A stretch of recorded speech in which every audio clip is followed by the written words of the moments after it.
So Todd Chrisley has been freed from jail thanks to Donald Trump, and he's out here talking about the glaring differences in the way Black people are treated that are incarcerated versus the way he was treated. Take a look. So many people are told no. And being in the prison system, anyone that says that it's a fair shake, it's not. Because I dealt with young African American males in the prison that I was in that were not treated the same.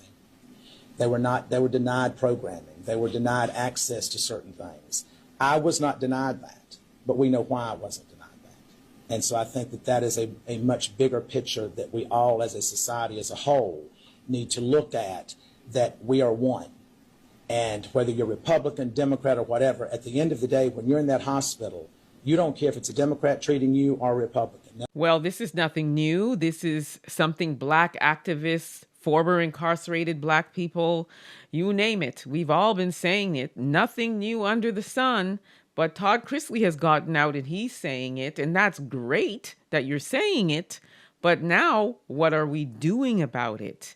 What are we doing about the overrepresentation of Black men in particular that are incarcerated in America?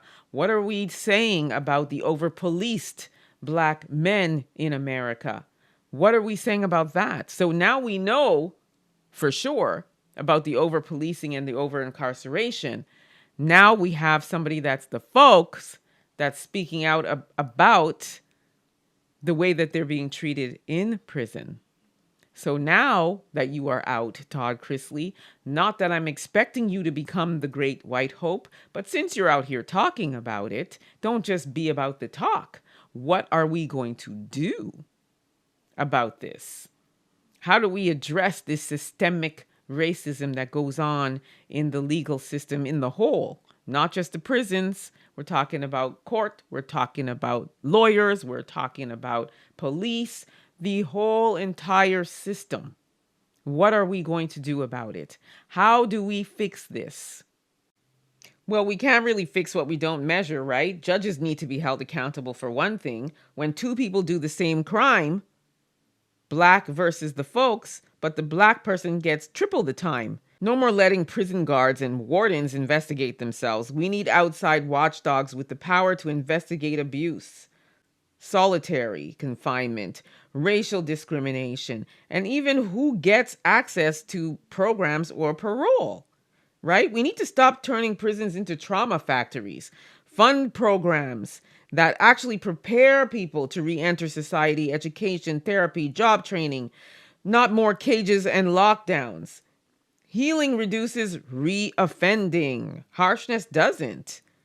So we need to do that, but you can't fix it without the people who've lived it. Former inmates, especially Black folks, need a seat on reform boards, parole boards, advisory councils, everything. So that would be a start, right? Those are some options that we can look at. But we're not going to do it if we don't have the right people in place to do what's necessary for this to end. And our brothers can be given the same rights and the same treatment as the folks. Because there is a lot of reports of warden, prison guards calling Black men the N-word. They're getting, physically abused. There is a definite glaring difference in the way that Black men are treated. And it has to stop. So those are some options that I feel would work. You let me know what you think. Drop your comments in the chat. Don't forget